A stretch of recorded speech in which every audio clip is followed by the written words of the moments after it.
Chapter 11. Teachings of Yosira. GLN 11:1. These are the words for the sons of the true doctrine, written in the temple of sacred mysteries at Yankeb, in the days of darkness, by the unnamed Lord of the secret belief, who then lived. The true knowledge of the teachings and mysteries of Yosira concerning the spirit within the body, taken from his book and rewritten truly after the custom of writing. GLN 11:2. Yosira spoke to his sons in this manner: I am the vice-regent of the God of gods. I am the custodian of the books of power. I am the voice of heaven. I am one sent into Tamara as a light-bearer, that a call may go thence throughout all lands. Let every man be watchful of his deeds and ways. Whosoever be watchful of himself is a man of wisdom, for he shall be saved from the terror of everlasting darkness. GLN 11:3. I am the torchbearer, running before the chair-letter of truth. I come to reveal the greatness of men, to tell them of their immortal selves, of their spirits, which have to be ransomed from the doom of devouring darkness. GLN 11:4. The God of gods spoke unto me, saying, Long have you dwelt under my shadow, and listened to my words. Now arise and go hence to a land where these things of which we have spoken can be established, to a place whither I shall lead you. For it is not proper that those who dwell there should remain uninstructed. Behold, I have given you the secret of immortality.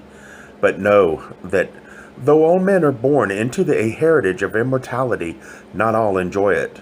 The God of gods, in his infinite mercy, plunges many into the waters of forgetfulness, yet even from there they may return to be renewed, not of themselves, but through the supplication of others. GLN 11:5. When Yosira came into Tamaru, he gathered his sons together on the stones beneath the place called Home Tree, and spoke to them in this manner: I am the dawn-lighter and a torchbearer for the God of gods. These are my words, which you will do well to absorb, as the dry sand soaks up water. Though they are words of wisdom, they are useless unless accepted by men who have control over themselves. They have no value to men who are unable to feel compassion for others, or who close their ears to truth. GLN 11:6.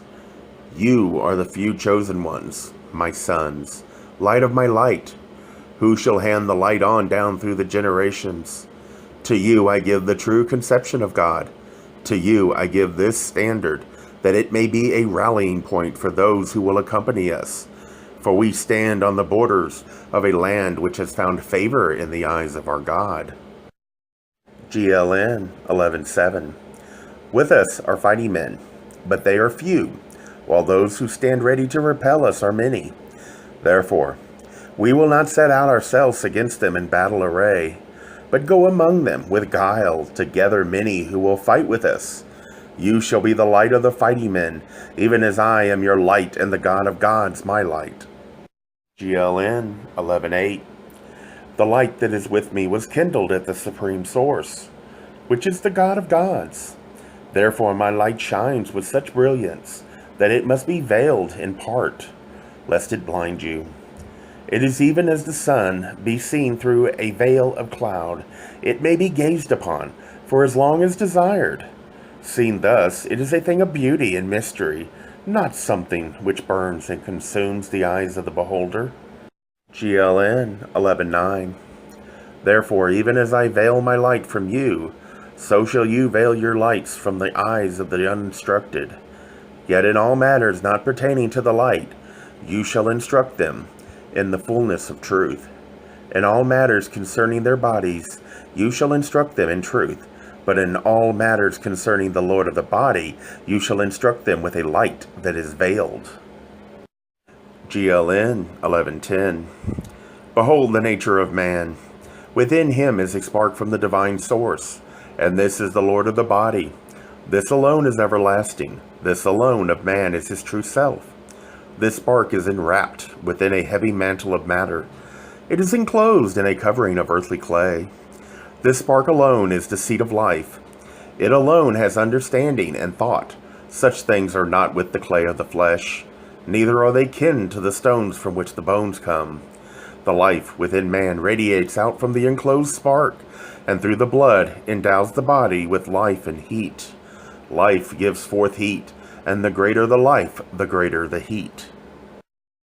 GLN 1111. As the sun gives light and fire spreads heat, as the flower radiates perfume, so does the central light give forth a vaporous, unseeable glow, and this our fathers called the breath of God. This breath comes forth in two manifestations. There is a heavy form and a light form, and from these all things are compounded. From the one comes the sacred glow in its two aspects, which men call the breath of God, and from this are made all things which are in heaven and earth. GLN 1112. Above is the God of gods, and below him are heaven and earth. Heaven is divided in twain.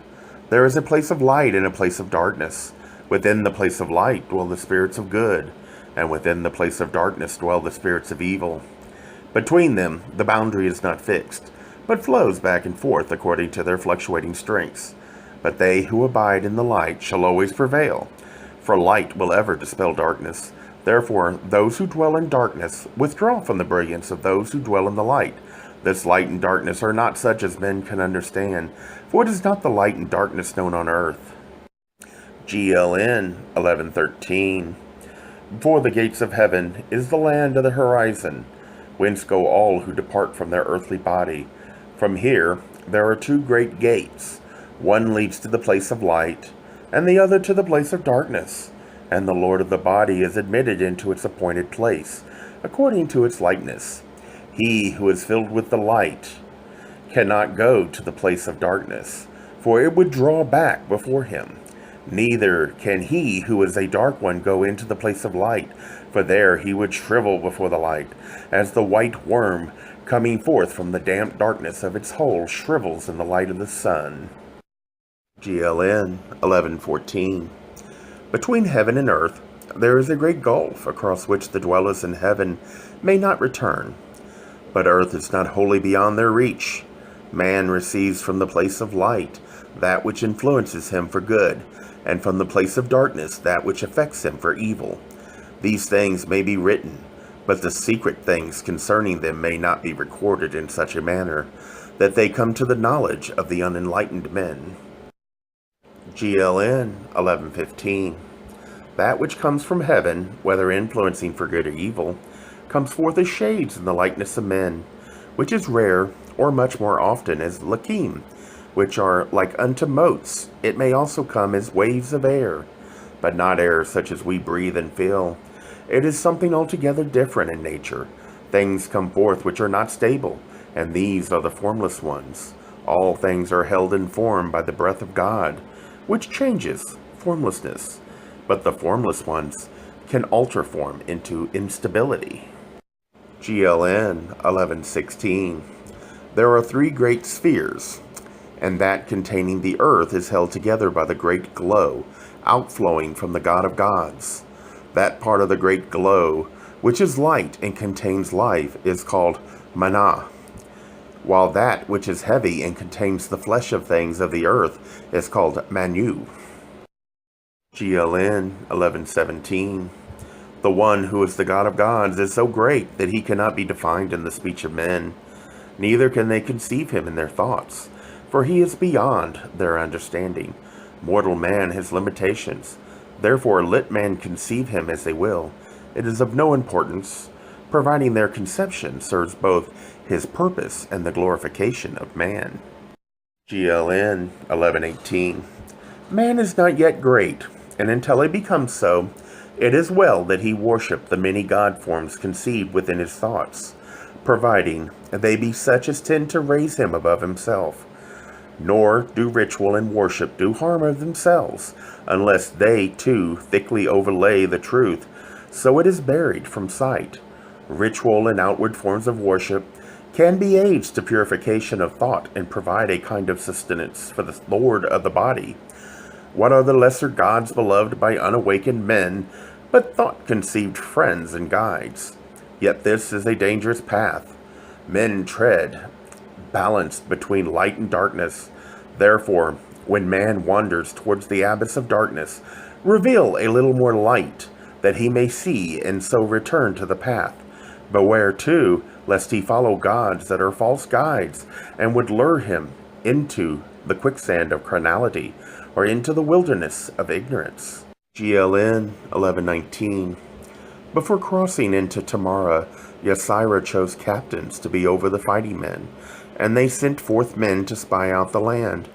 He also sent some from among his sons into the land of Tiwar, that they might talk with the people there, and these came back bringing hostages from the governors of the land of Tiwar. Then Yosira spoke with the sons of the governors, and they gave ear to his words. They were receptive to his speech. GLN 1120. Yosira spoke to the people.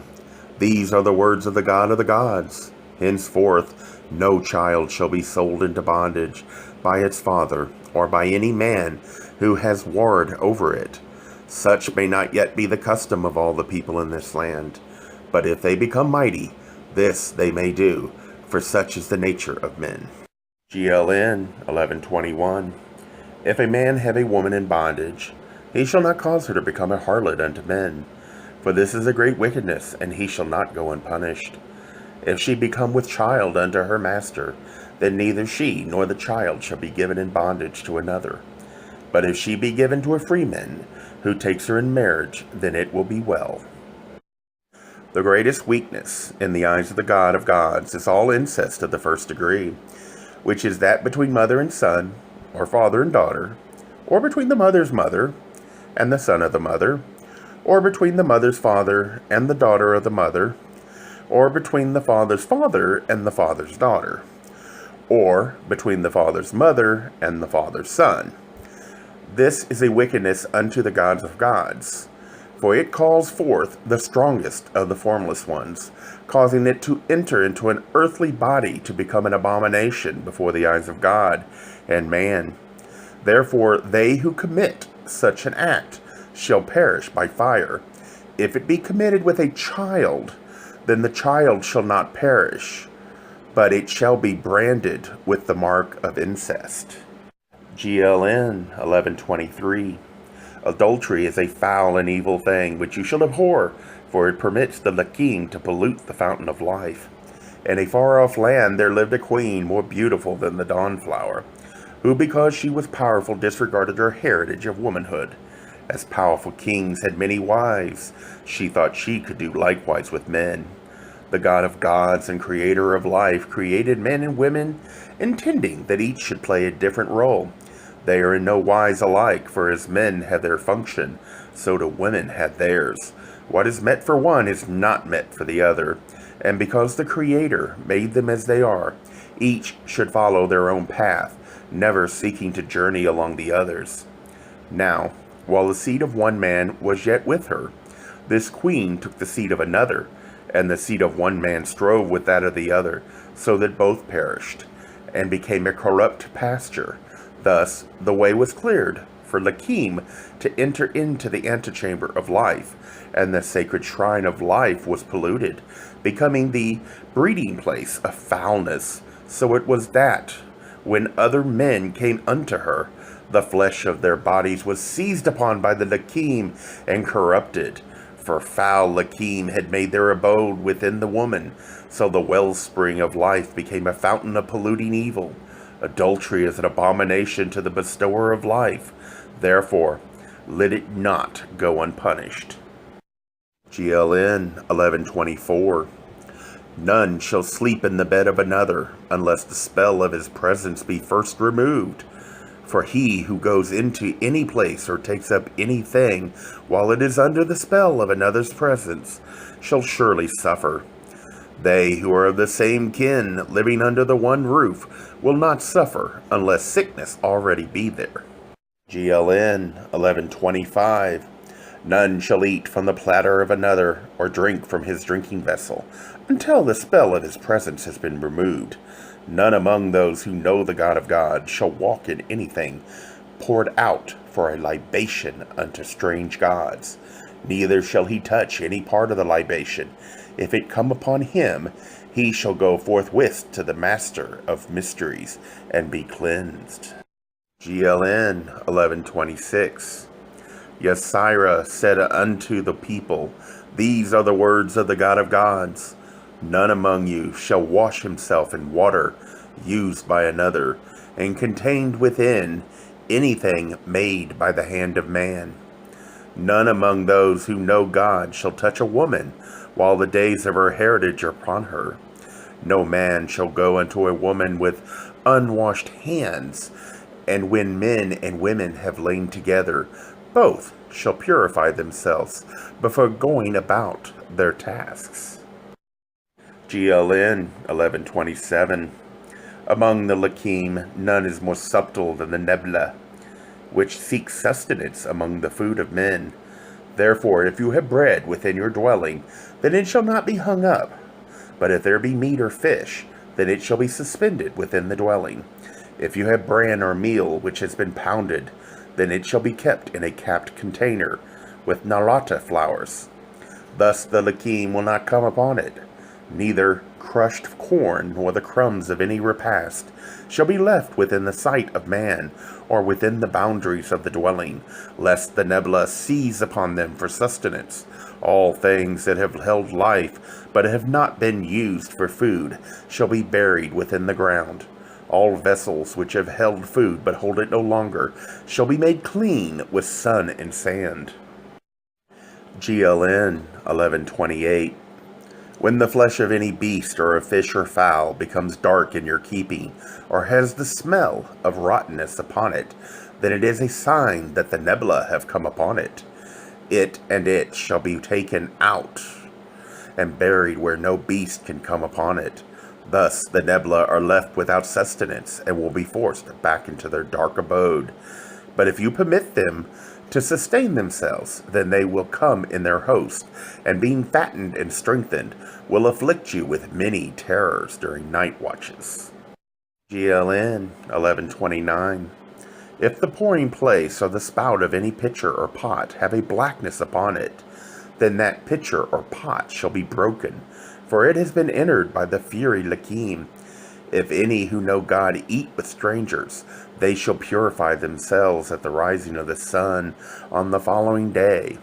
If any among you eat with a hand uncleansed by water or sand, then be prepared for attack by the Lakim of the night. He who draws blood of any beast must cleanse himself of all blood, lest he be attacked by the dark Lakim. Neither food nor drink of any kind shall be kept under a bed or against a sleeping place, lest the Lakim of the night come and take up their abode therein. These are words of the gods of gods, spoken through the mouth of Yosira. GLN 1130. Yosira said this also. All things which may sustain the Lakim are to be buried or burnt. Anything coming forth from the nostrils or mouth of any man or woman is rejected from within and becomes sustenance for the Lakim. Still waters that lie upon the ground are their drinking places, and forbidden to men. Water shall not be used as drink unless it be drawn from within the ground, or be in a place where it is shaded by trees. GLN 1131. Eat only food known to be wholesome and which gives contentment to the stomach. In taste it should be soothing and refreshing, never bringing pain and discomfort. Eat not of anything that is too dry or oversalted, or which brings sickness upon you. Any food of which men eat and has become rotten or moldy has been seized by the Lakim for sustenance. This you can see, for the rottenness and mold upon it is the excreta of Lakim. GLN 1132. Anything that has blood in it and is dead, having died of itself, shall not be eaten, for the Lakim have made their abode in it. No man shall eat uncooked meat. Even that which the sandfarers carry shall not be eaten.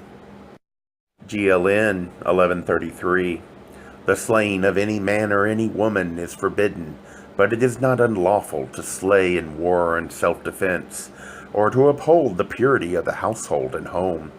To kill deceitfully or to strike from behind is murder, and shall not go unpunished. If blood be shed, it shall not cry out from the ground in vain, and unto the kinsman of each one slain shall be the order of revenge. GLN 1134. If you swear an oath, one with another, saying, Great God, bear witness, or before any strange God, to deceive another man, then consider, for only the most foolhardy turn their back on such an oath. For it is sworn on the life of the Lord of the body, and if it be broken, the Lord of your body will be everlastingly disfigured with an unremovable scar. Man has many trials to overcome in his life, and not the least of these tests is oath-keeping.